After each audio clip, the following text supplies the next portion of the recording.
的箭头都指向你铩羽而归的地方，你会前进，但终究还是得要习惯走向想当然的第六步是你知道的致命伤，我按兵不动，出于习惯，凡是沉默的酝酿。让头发纯粹属于我，你们的开场并不马，生活的列在那一头课纲。第26章，不仅是只是在射雕衡量33招，和平期，出手你恐怖就暗箭难防。这张不流血的战争，生活的位置上，生活人口的环境，这个城被杀成样。这理论跟道德正在旁边拍我肩膀，我只在承认应该和我一样。看我手指放松，我目光注动，当敌人失控，我战法无穷，我攻势如风，用胆去入宫，碾过你懊丧的脸孔。换我手指放松，我目光注动，当敌人失控，我战法太重，我气势如风，将宝马进攻，你兵临下想逃都没用。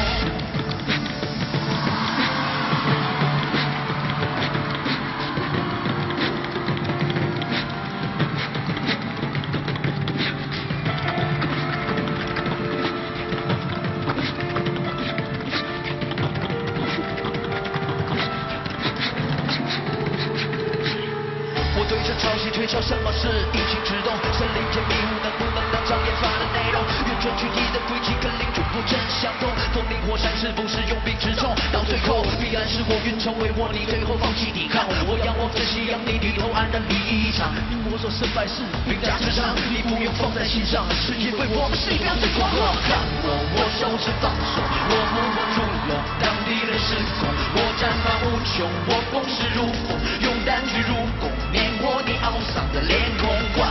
我手指放松，我目光注拢，当敌人失控，我左右开弓，我气势如虹，将毛发尽用，临兵城下想逃都没用。要手扰乱人间之情，写信如浪潮般来袭，我小命差点没虚惊，还好有时光。